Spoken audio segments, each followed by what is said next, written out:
बिस्मिल्लाहिर्रहमानिर्रहीम। अस्सलाम वालेकुम स्टूडेंट्स। बच्चे, आज हम 9th क्लास का एक टॉपिक डिस्कस करते हैं यूनिट 3 से डायनामिक्स।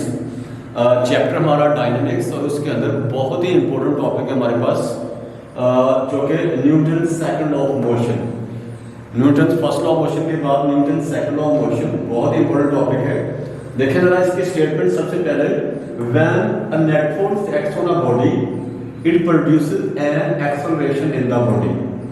जब कोई नेट फोर्स किसी जिस्म पे अमल करती है तो वो उस जिस्म में एक्सेलरेशन पैदा करती है। मींस कि वो फोर्स की सिमत में एक्सेलरेट होता है body, which is directly proportional to the net force. Which is means यहाँ पे कि जो एक्सेलरेशन पैदा हो रहा है उसका magnitude, the magnitude of this acceleration is directly proportional to the net force and inversely proportional to its mass. Directly proportional means कि अगर हम बढ़ा दें फोर्स ज्यादा लगाएंगे। डायरेक्टली प्रोपोर्शनल का मतलब ये है कि अगर हम फोर्स ज्यादा लगाएंगे तो एक्सेलरेशन ज्यादा पैदा होगा, अगर फोर्स कम होगी तो एक्सेलरेशन जो है वो भी कम होगी। एंड इनवर्सली प्रोपोर्शनल, और दूसरी बात inversely proportional to its mass. इसका मतलब क्या है कि अगर हम मैस मींस कि जिस पे फोर्स लग रही है मैस बड़ा है, मैस ज्यादा है, तो फिर कम एक्सेलरेट होगा वो बॉडी, एक्सेलरेशन की मिकदार कम होगी। और अगर मैस कम है, छोटा है, तो इसका मतलब ये कि वहां पे पैदा होने वाला जो एक्सेलरेशन होगा वो ज्यादा होगा। यानी ज्यादा फोर्स लगेगी एक्सेलरेशन ज्यादा पैदा होगा, कम फोर्स लगेगी एक्सेलरेशन कम होगा। इसी तरह से अगर मैस उस बॉडी का ज्यादा है जिस पे फोर्स लग रही है तो वो कम एक्सेलरेट होगा, और अगर उसका मैस कम है तो फिर ज्यादा एक्सेलरेट होगा, उसका एक्सेलरेशन जो है वो ज्यादा होगा। ये जरा फिगर में देखें, ये हमारे पास कोई भी मैस और यहाँ पे कोई फोर्स लग रही है इस मैस पे और उसमें एक्सेलरेशन पैदा हो रहा है। Smaller force smaller acceleration. दूसरी बात, यहाँ पे ये वही मैस हमारे पास लार्जर फोर्स लार्जर एक्सेलरेशन। इसकी निस्बत ये फोर्स जो है हम इसको कर देते हैं कि ये ज्यादा लग रही है। यहाँ पे ये जो फोर्स यहाँ पे लग रही है इस बॉडी पे मैस सेम है इस दफा, बट आपके बाद जो उस पे लगने वाली फोर्स है वो आपके बाद क्या है, ज्यादा है। ये आप लोग देख सकते हैं, force smaller acceleration, larger force larger acceleration. अच्छा, अब हम चेंज करते हैं इसको। ये हमारे पास कोई मैस है, एक स्मॉलर मैस है और एक लार्जर मैस है। यहाँ पे स्मॉलर मैस पे फोर्स लग रही है, सेम फोर्स हम कंसीडर कर लेते हैं यहाँ पे, बट मैसेज जो है वो कम या ज्यादा है। यहाँ पे क्या था, मैसेज सेम है बट फोर्सेस जो है वो हमने कम या ज्यादा करके देखी। तो यहाँ पे फोर्स सेम रख रहे हैं हम, बट आपके पास क्या है, मैस जो है वो स्मॉलर है। तो अगर फोर्स लग रही है, सेम फोर्स एक हैवी ऑब्जेक्ट पे है, लार्जर मैस पे लग रही है और एक स्मॉलर मैस पे, तो हम देखते हैं कि अगर मैस कम है, स्मॉलर मैस लार्जर एक्सेलरेशन, यानी अगर उस बॉडी का मैस कम है तो उसका एक्सेलरेशन जो है वो ज्यादा होगा। अभी हम बात करके आए हैं कि एक्सेलरेशन जो है फोर्स के डायरेक्टली प्रोपोर्शनल है। मींस के ज्यादा फोर्स लगेगी एक्सेलरेशन ज्यादा होगा, कम फोर्स लगेगी तो एक्सेलरेशन भी कम होगा। और दूसरी हमने यहाँ पे भी बात की, जो एक्सेलरेशन पैदा हो रहा है वो इनवर्सली प्रोपोर्शनल है उसके मैस के। तो अब अगर हम देखें, ये हमारे पास स्मॉलर मैस है, ठीक है, और इस पे लगने वाली फोर्स एक्सेलरेशन जो है वो ज्यादा पैदा होगा, क्योंकि मैस कम है तो एक्सेलरेशन ज्यादा होगा, और अगर मैस ज्यादा होगा तो फिर एक्सेलरेशन जो है वो कम होगा। और यहाँ पे क्या है, सेम फोर्स, बट आपके बाद जो मैस है उसका वो ज्यादा कर दिया हमने, तो वो बॉडी जो है जब उस पर फोर्स लगेगी तो वो कम एक्सेलरेट होगा। मींस के ज्यादा फोर्स लगेगी ज्यादा एक्सेलरेशन पैदा होगा, कम फोर्स लगेगी तो वहां पे एक्सेलरेशन कम होगा। अब इसको हम मैथमेटिकली करते हैं, देखते हैं।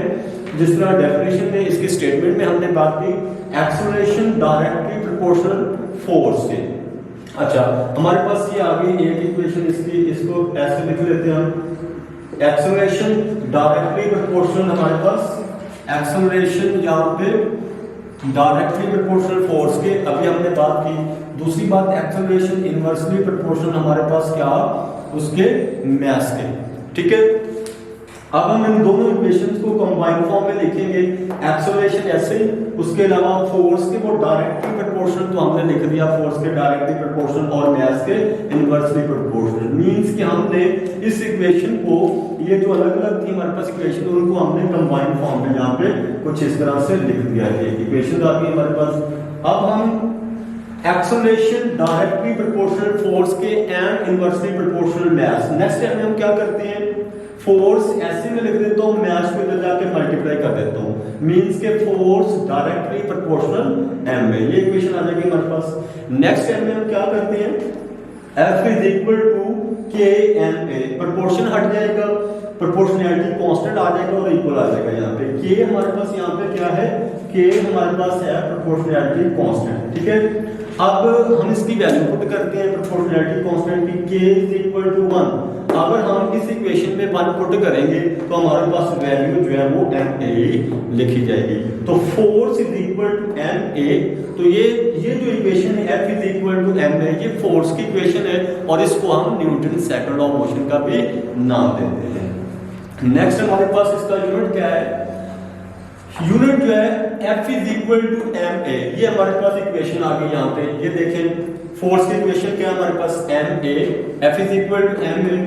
अब देखें फोर्स का यूनिट जो है ऐसे वो न्यूटन है, सिस्टम इंटरनेशनल में फोर्स का यूनिट जो होता है वो न्यूटन है, which is equal to mass का यूनिट क्या है हमारे पास, किलोग्राम, मल्टीप्लाई में अब एक्सेलरेशन है, एक्सेलरेशन का यूनिट क्या होता है, मीटर पर सेकंड स्क्वायर, तो 1 newton is equal to 1 kilogram multiply by 1 metre per second square, या मैं इसको लिखता हूं newton is equal to kilogram metre per second square, mean के ऐसे यूनिट जो है फोर्स का वो न्यूटन है और वो kilogram metre per second square के बराबर है। हमें कैसे पता चला, इस इक्वेशन से, ये इक्वेशन फोर्स की इक्वेशन है, फोर्स का यूनिट जो है ऐसे यूनिट वो न्यूटन है, और अगर हम देखें तो वो इक्वेशन उसकी एम है, वहां पे हम वैल्यूज पुट करते हैं मास की भी और एक्सेलरेशन की भी, और उसके नतीजे में हमारे पास न्यूटन जो है वो kilogram metre per second square के बराबर आ जाएगा। अब हम इसको डेफिनेशन भी करते हैं, देखें न्यूटन जो है 1 Newton is a force that produces an acceleration of 1 meter per second square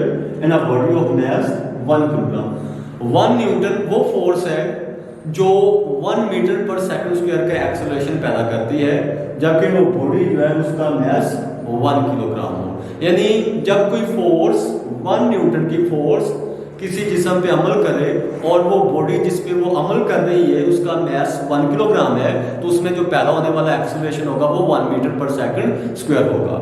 या ऐसी फोर्स जो किसी भी बॉडी पे अमल करती है, ऐसे बॉडी पे जिसका मास 1 किलोग्राम है, और जब वो एक्सेलरेट होता है तो उसमें एक्सेलरेशन वो 1 मीटर पर सेकंड स्क्वायर का पैदा करे, तो इसका मतलब वो फोर्स जो है वो 1 न्यूटन के बराबर है। तो बच्चे ये था हमारा आज का लेक्चर। इंशाल्लाह नेक्स्ट वीडियो में चल के हम इसी टॉपिक से एक और